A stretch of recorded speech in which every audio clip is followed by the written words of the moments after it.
eu quero trazer um texto aqui, quero ler João capítulo 4, no verso de número 34, que diz assim, ó: Jesus disse-lhes: a minha comida é fazer a vontade daquele que me enviou e realizar a sua obra. Bom, eu vou contar um pouco essa história e eu quero explicar para você por que eu escolhi esse tema aqui, Jesus o promíscuo. Você vai entender. E a história ela começa aqui quando Jesus e alguns discípulos, eles estão andando, né? No capítulo 4 de João, eles estão andando e eles chegam num lugar chamado Sicar, próximo ali do poço de Jacó. E enquanto os discípulos queriam buscar algumas coisas para comer e beber, Jesus se assenta ali próximo ao poço. Ele fica ali até parecer uma mulher, a mulher que a gente conhece como uma mulher samaritana. Então Jesus fica naquele poço ali sentado. Então essa mulher chega e eles começam a conversar, uma conversa meio que de duplo sentido parecia. Jesus falando de um tipo de água e a mulher falando de outro tipo de água, né? Para variar, é sempre assim, né? Ou quase sempre assim. Jesus fala com a gente uma coisa e a gente quer falar outra coisa. Jesus fala da eternidade, a gente entende da prosperidade. Jesus fala com a gente sobre a graça e aí a gente vai e entende lei. Jesus vem e fala sobre liberdade e as pessoas entendem libertinagem. Assim vai, parece que essa história já é muito antiga, né?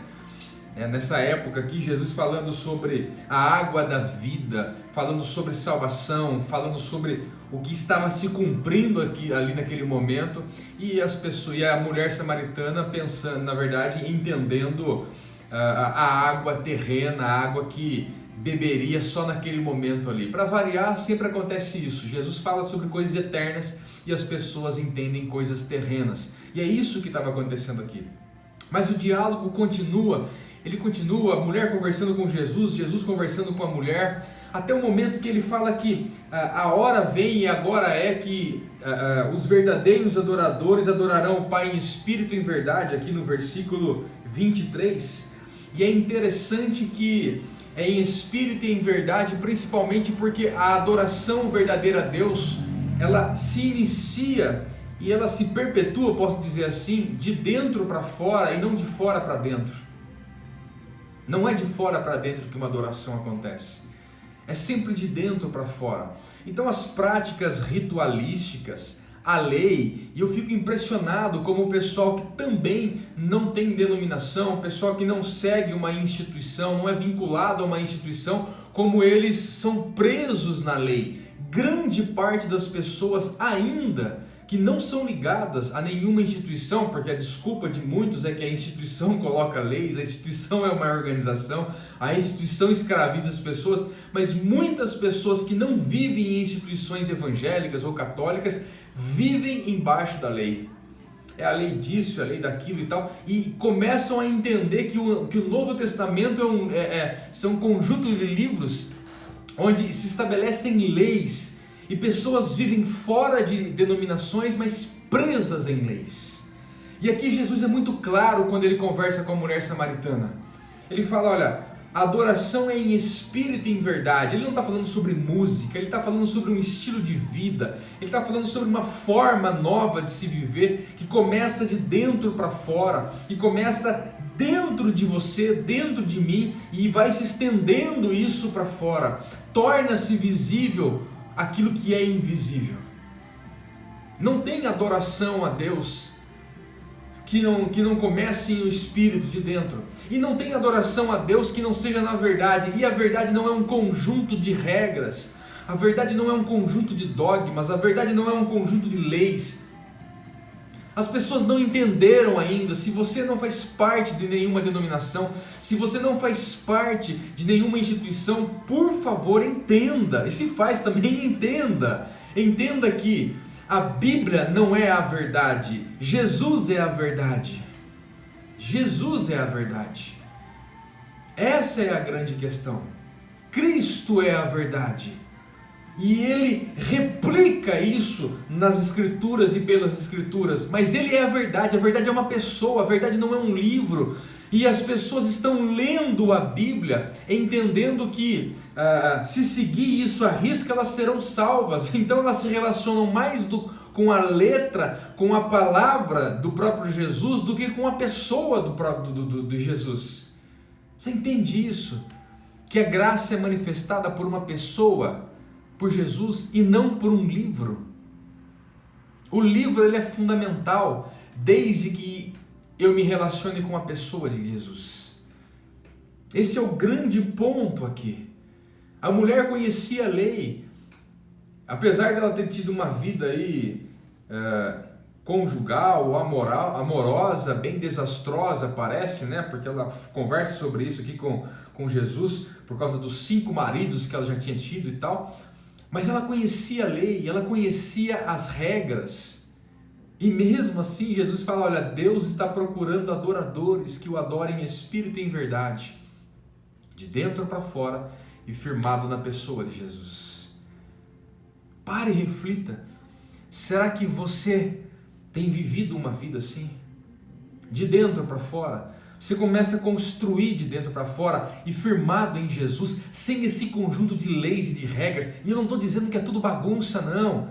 Porque para o religioso, ou você segue as regras e as leis de todas as formas necessárias, ou então você é um vagabundo que não segue nada, que é um desleixado. Não estou falando sobre isso. Eu estou dizendo que quando você vive uma vida intensa com a pessoa de Jesus, você é transformado e vive os princípios de Jesus. Você não precisa de um conjunto de regras. A Bíblia se torna um conjunto de livros que nos exemplifica, nos ensina, nos traz à realidade os princípios desse Cristo. E as pessoas não entendem. Então é regra sobre a mulher, sobre oração, sobre jejum, sobre ceia, sobre igreja, sobre templo, sobre horário, sobre dia, sobre liturgia, tanta regra. E nada disso se relaciona com a graça. Mas na verdade, o tema que eu estou trazendo para vocês hoje é Jesus o promíscuo. Sabe por quê? Porque depois disso, preste atenção nisso, depois disso, Jesus está com aquela mulher conversando, então chegam os discípulos. E quando os discípulos chegam no versículo 27 e 28, né? 27 na verdade, os discípulos chegam ali, eles ficam olhando, e olha o que diz o texto. E nisso vieram seus discípulos e maravilharam-se de que estivesse falando com uma mulher. Todavia ninguém perguntou, que perguntas ou por que fala com ela? É interessante que os discípulos não chegaram, não confrontaram Jesus, mas eles ficaram indagando um para o outro, perguntando um para o outro, por que Jesus está conversando com essa mulher? Por que eles ficam tão extasiados em ver Jesus conversando com aquela mulher? Primeiro porque era um homem conversando com uma mulher, num lugar isolado ali, não tinha isso. Até hoje, naquela região do Oriente Médio, funciona assim a questão cultural. Segundo é porque ele estava conversando com uma mulher samaritana. Uau! Eles eram inimigos, judeus e samaritanos, como você já sabe da história já. E terceira, porque Jesus estava num poço, lugar de mulher pegar água. Quer dizer, na ótica dos discípulos, Jesus estava totalmente errado. Ele não estava seguindo a lei, você entende isso? Jesus ali se arrisca, coloca em risco a sua fama. Eles poderiam pensar que ele estava flertando com a mulher, está querendo sair com a mulher, poderiam pensar o que eles quisessem ali na verdade. Jesus ganha, entre aspas, uma fama promíscua aqui. E para você que não sabe o que é promíscuo, além de imoralidade, a palavra promíscuo significa mistura desordenada, fora de ordem. E Jesus aqui quebra esse paradigma, quebra essa ordem e se mistura num poço, num lugar de mulher, com a mulher e mulher samaritana. Jesus quebra paradigmas aqui e ele alcança aquela mulher. Sabe por quê? Porque mais importante era a mulher do que qualquer tipo de cultura, lei daquela época. A pergunta é até onde nós estamos dispostos a quebrar paradigmas para nos relacionar com o Cristo de verdade, nos relacionar com aquilo que Ele tem para a nossa vida de verdade, nos relacionar com as pessoas aí fora, até que ponto nós estamos dispostos a ir, até quais paradigmas nossos. Eu não estou falando de princípios de Deus, de quebrar princípios bíblicos de Deus, não. Não estou falando sobre isso, eu estou falando sobre os nossos paradigmas, as nossas leis, aquelas que a gente tem. Eu não abro mão, eu acredito assim, eu creio assim, eu não abro mão. Até onde nós estamos dispostos a quebrar os paradigmas para nos relacionarmos com Cristo e nos relacionarmos com o mundo lá fora? Quantas vezes eu ouço de pessoas, entre aspas, de irmãos, que dizem que estão livres da denominação, mas estão presos, arraigados na lei. A lei do pode, não pode, pode, não pode, pode, não pode. Quantas vezes nós arrebentamos a nossa vida psicológica, a nossa vida espiritual, vivendo uma vida de pode, não pode, pode, não pode, pode, não pode. Um abraço para você que está chegando aqui, a Érica, Elisa, a Nínia, João Soares, todo o pessoal aqui do Facebook também, um abraço para todo mundo aqui. Daqui a pouco eu cito mais nomes. Se tiverem alguma pergunta, comentário, pode colocar que já já eu compartilho aqui com vocês e já respondo. Mas eu estou falando sobre o Jesus, o promíscuo, aquele que se mistura, porque ele ganha essa fama aqui na cabeça dos discípulos. Quer dizer, a mulher que tinha tido uma vida toda desregrada, mas eles duvidam de Jesus. É assim que funciona. É assim que funciona. Quando você resolve colocar a cara, você resolve se relacionar, se aprofundar. Quando você resolve alcançar pessoas, ser bênção, ser relevante nesse mundo, é você que vai ganhar uma fama ruim, é você que vai ser perseguido, é assim que funciona. Eu vivo isso desde 2001 para 2002. Quantas vezes? Montando, por exemplo, casas de recuperação para dependentes químicos, e quantas vezes fomos enxotados, projetos no sertão, projetos que ajudam refugiados, e quantas vezes, não, mas isso é contra a denominação, não, mas a denominação não apoia isso, não, mas... Meu Deus do céu, 70% no mínimo hoje dos meus relacionamentos são com pessoas fora da fé cristã. Sabe por quê? Porque eu tenho que ser luz nesse lugar. Nesse lugar. Quais os riscos nós estamos dispostos a correr para viver a vida de Cristo em nós? Jesus aqui corre um risco tremendo. Os discípulos ficam questionando, mas ele corre riscos. Imagine só se os discípulos chegam à conclusão: nada, esse cara não é o Messias não, olha o que ele está fazendo, está aqui num poço sozinho conversando com uma mulher samaritana, esse cara está maluco, ele não conhece a lei. Esse cara está doido, ele não é o Messias, ele não é o Cristo, não, vamos deixar esse cara sozinho. Imagine se eles abandonam. Jesus corre risco, Jesus não tinha preferidos, Jesus tinha uma missão a cumprir aqui, e principalmente a missão de amar. E Jesus ama essa mulher aqui com graça, ele ama essa mulher aqui com tanta graça, com tanto carinho, mesmo confrontando ela. Ele se revela a ela ao ponto de ela falar assim: agora eu sei que o Cristo está aqui. E ela, com 5 minutos de conhecer Jesus, ela faz o que? Ela volta para a cidade dela e ela começa a testemunhar para todas as pessoas. E é isso que acontece quando há um encontro com a pessoa de Jesus. Nós nos transformamos, como diz Paulo aos Romanos no capítulo 12, mas transformai-vos, e não vos conformeis com este mundo, mas transformai-vos pela renovação do vosso entendimento. Quando há uma renovação do meu entendimento, eu me transformo e começo a ser relevante nesse mundo. E é isso, o canal aqui Jogados para Fora quer exercer isso, relevância na sua vida, relevância nesse mundo. Nós precisamos dar uma chacoalhada em nós e parar com esse evangelho água com açúcar. É o pessoal que vive preso em denominação de um lado, é o pessoal que não tem denominação do outro lado. Eles ficam brigando, se degladiando, enquanto isso o mundo se perde. Enquanto isso nós perdemos oportunidades enormes, gigantescas de ser relevante nesse mundo. Enquanto isso a sua família não é alcançada. Enquanto isso a sua vida não cresce, não desenvolve. Fica sempre nesse negócio, sempre no mesmo ciclo de desgraça. Essa não é a vida que Cristo projetou para a gente. E depois disso, olha o que acontece no versículo 35. Jesus fala assim: ei, vocês não estão dizendo que há 4 meses para que venha a colheita? João capítulo 4, versículo 35. Eis que eu digo para vocês, levante os olhos e veja as terras que já estão prontas para a colheita. Uau! Uau! Uau! Jesus está dizendo, seja imediatista, enquanto vocês estão esperando, tem gente esperando ainda a grande tribulação, ou não sei o que tem, e escatologia para cá e para lá, e o pessoal não entende nem o plano da salvação, não sabe nem o que é graça, quer discutir escatologia.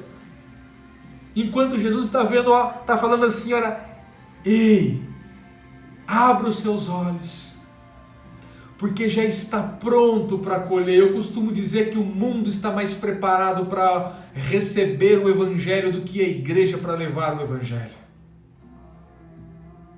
Há uma avalanche de pessoas no Brasil aguardando, em vários países aguardando o amor, a graça, o alcance, o abraço, aguardando Cristo se manifestar através das nossas vidas.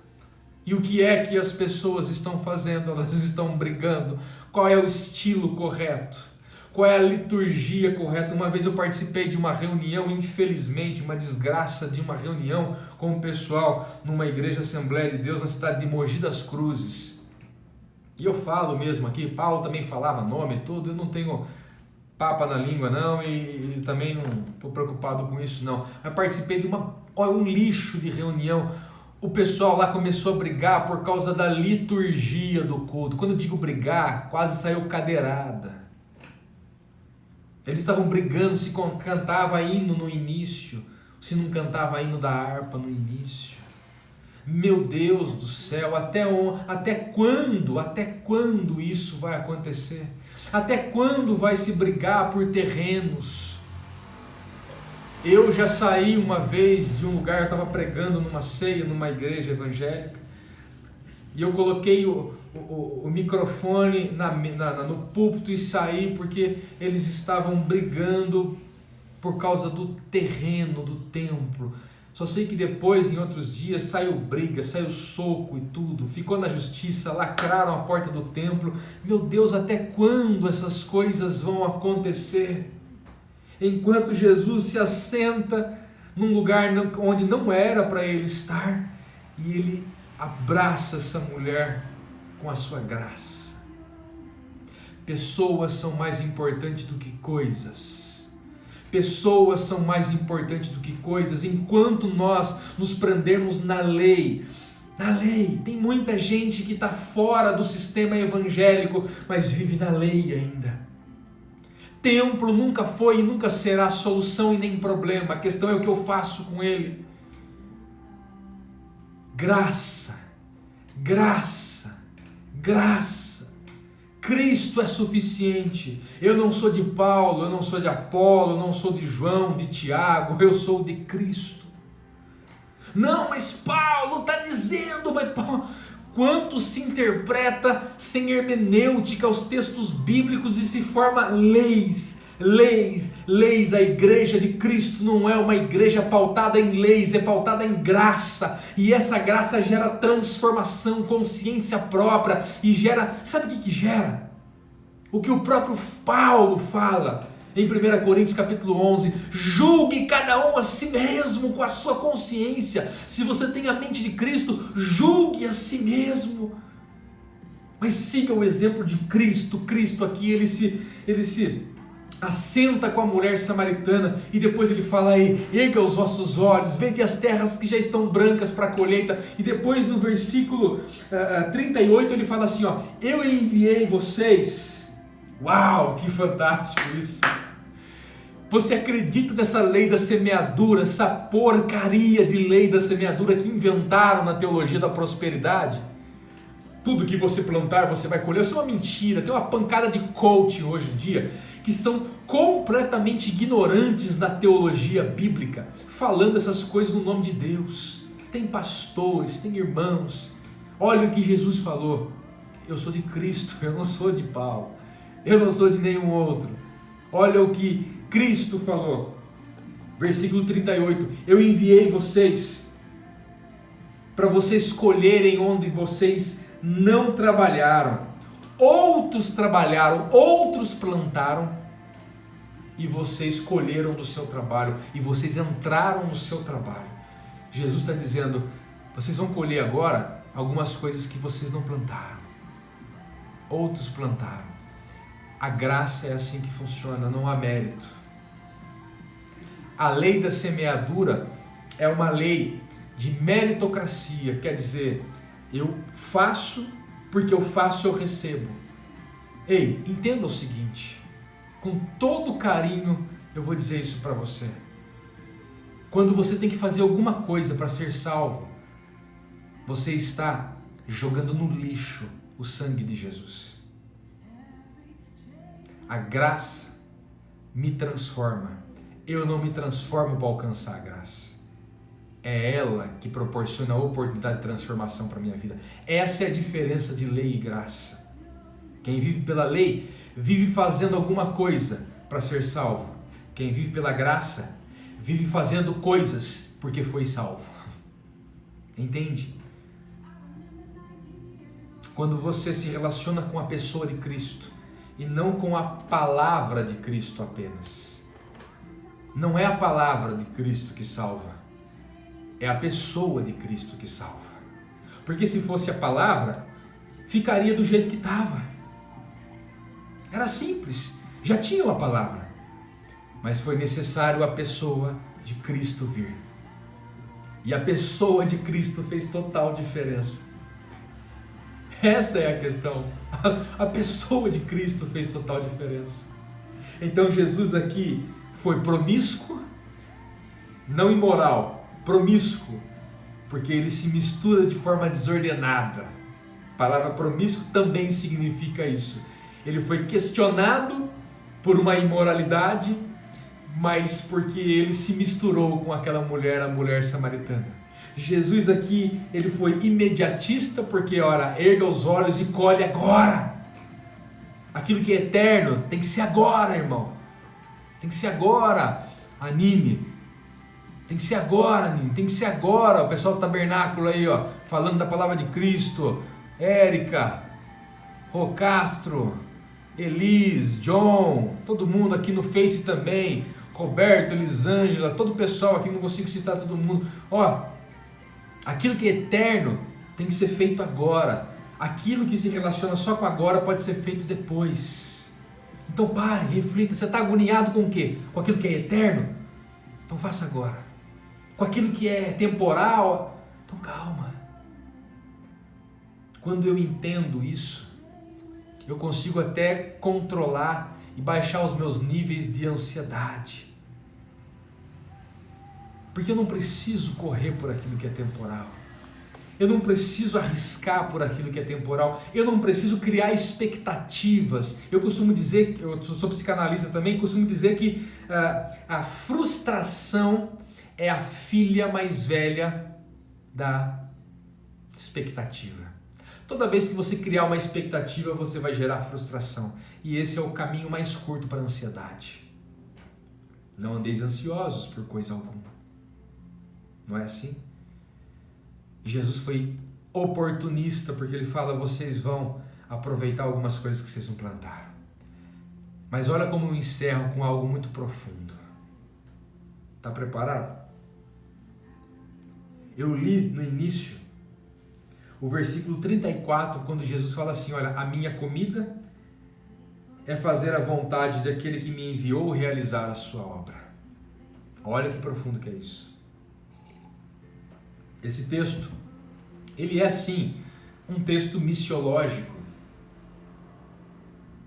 porque ele fala sobre, ele conta sobre a missão que Jesus estava aqui cumprindo, salvando, se relacionando, sendo a própria graça na vida dessa mulher aqui.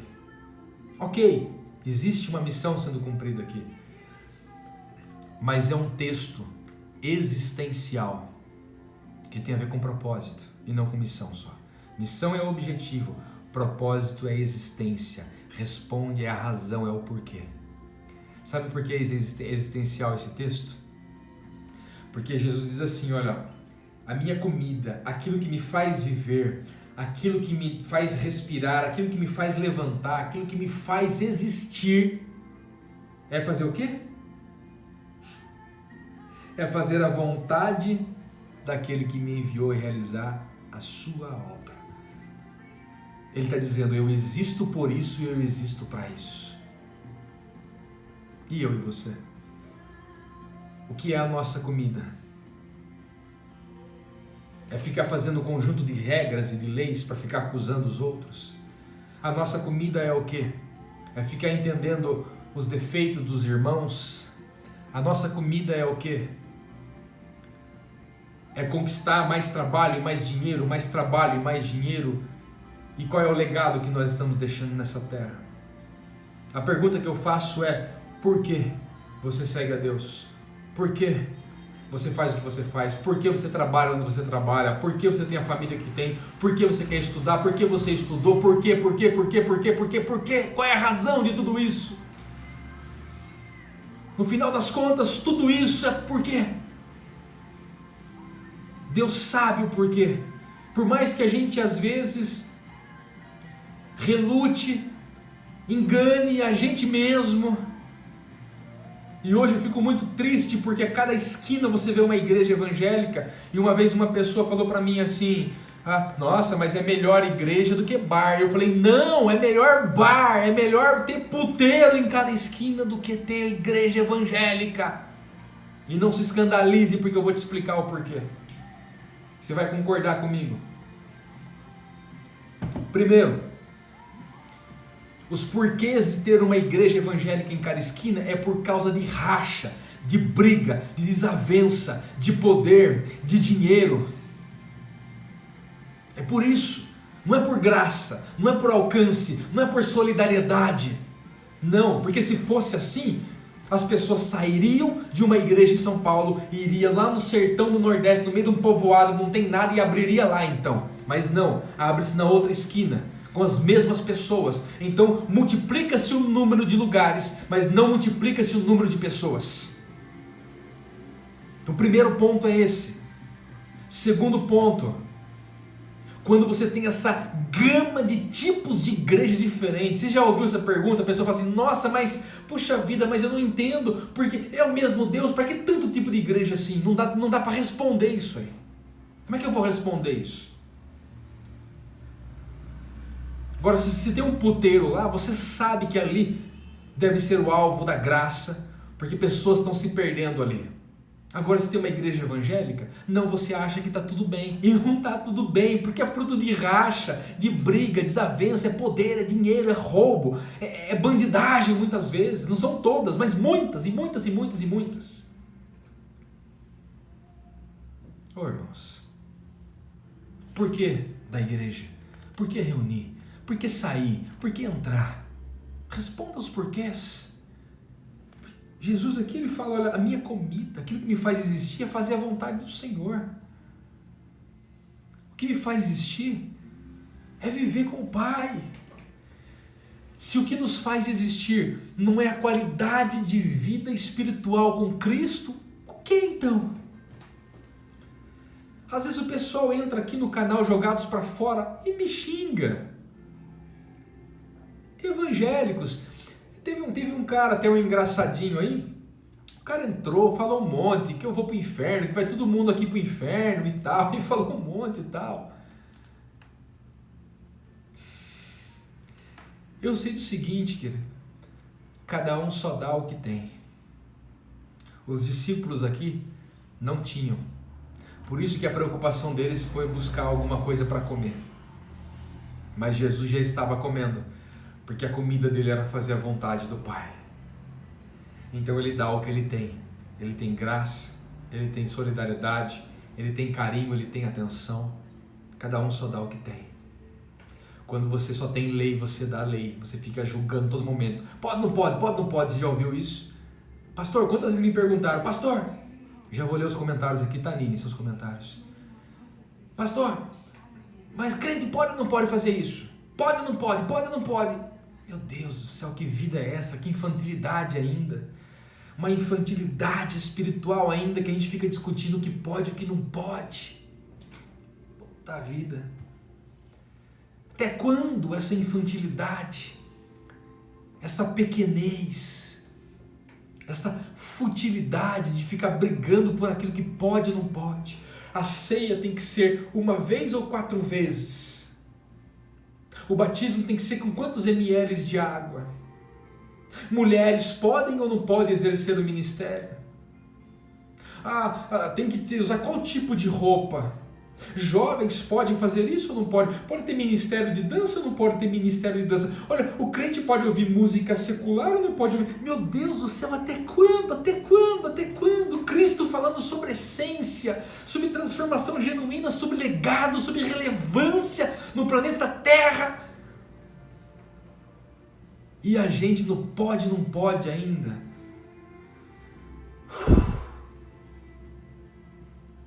Hoje eu entendo as palavras dele quando ele fala: até quando eu vou ter que suportar vocês aqui? Porque não é uma questão de ser perfeito, é uma questão de maturidade. E é inadmissível que uma pessoa com 1 ano conhecendo a Cristo se considere imaturo ainda. Porque a mulher samaritana com 5 minutos aqui virou uma pregadora. E aí, aqueles que são contra a mulher samaritana foi pregar. E pessoas foram salvas porque a mulher samaritana que tinha tido 5 maridos pregou. Quebra de paradigma. Cristo não está nem aí com os meus e seu paradigma, com as nossas leis, com as nossas interpretações carnais, que a gente prende e diz o que é de Deus e o que não é de Deus. Quem somos nós para fazer isso? Quem somos nós para dizer que mulher, que homem, que adolescente, que criança, quem pode tomar ceia, quem pode batizar? Quem é eu e você? Quem sou eu e você para determinar isso? Não, mas a Bíblia não estabelece no Novo Testamento leis para a Igreja de Cristo, ensina princípios relevantes com a pessoa de Cristo.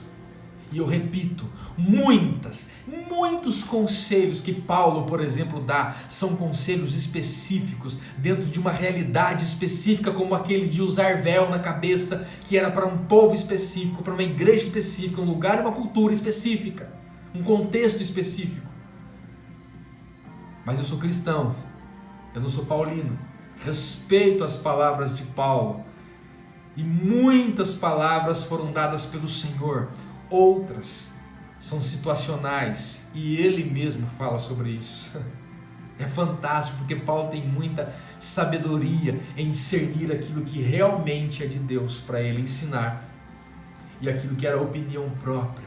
Fantástico quando ele fala: olha, digo eu e não o Senhor, ok? Enfim, a Nini colocando aqui: olha, Cristo, isso não era para ser assim, mas é a maior realidade. Infelizmente, Nini, discórdia, né? Você falando discórdia, poder, né? Que esses rachas aí causam muita discórdia por causa da briga de poder. Mas o meu tema hoje, pessoal, foi exatamente esse: Jesus, o promíscuo.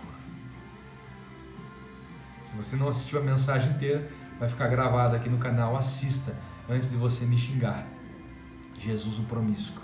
E você? Até quando? Até quando vai continuar sendo santarrão do paoco, religioso, religiosa, que resume o evangelho e tudo no seu pensamento e nas suas interpretações? Enquanto você faz isso, as pessoas estão morrendo. Enquanto você faz isso, crianças estão passando fome. Enquanto você faz isso, sabe o que acontece? Mateus capítulo 25 não é vivido. E a Bíblia não foi feita para ser lida, ela foi feita para ser meditada e replicada. Só isso. Replique Mateus capítulo 25. Quando eu estive com fome, vocês me deram de comer. Quando eu estive nu, vocês me vestiram. Quando eu estive hospitalizado, eu estive preso, vocês foram me visitar. Em outras palavras, Cristo está dizendo: quando eu precisei, vocês estavam ali. Vocês replicaram a pessoa de Jesus. Essa é a minha reflexão nessa noite. Próxima terça-feira eu estou com vocês aqui. Quem sabe em breve, todas as noites, a gente reflita aqui. Às vezes, a gente vai fazer um tempo aqui com música, louvor, com violão. Às vezes, com muita oração. Às vezes, a gente vai ceiar junto aqui. porque eu quero ajudar cada vez mais irmãos que estão desligados de instituições ou estão só a crescerem. Eu entendo a extrema necessidade de uma palavra equilibrada, mas ao mesmo tempo forte, que nos impacte, mas que gere equilíbrio da palavra, sem leis, mas graça, princípios, valores e tudo isso gera vida, que a sua vida seja transformada em nome de Jesus, que você tome uma posição e seja relevante em nome de Jesus, que outras pessoas enxerguem Cristo, porque a ideia de ser cristão é essa, se parecer com Cristo. Um beijo no seu coração enorme. Eu peço um favor para você só, que você compartilhe com o máximo de pessoas que você conseguir. João Soares, Érica, Elisa, Nini, valeu Nini, Rô Castro, falando da palavra, Tabernáculo, Marcelo, Henrique também aqui, Queiroz, um abraço. Line acabou de entrar, Line, você entrou, eu estou saindo, mas assista essa palavra aqui que vai ficar gravado, assim que acabar aqui, em 2 minutinhos já vai estar no ar aí gravado. O tema é Jesus o Promíscuo. Assista e compartilhe com o maior número de pessoas que você conseguir, para a gente alcançar um grande número de pessoas.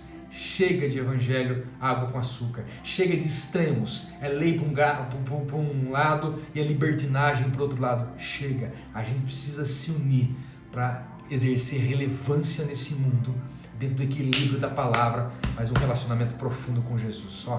Um beijo no seu coração, Deus continue te guiando. Você sabe que aqui existe sim vida cristã fora das 4 paredes e a gente está vivendo isso. Um abraço, fique com Deus.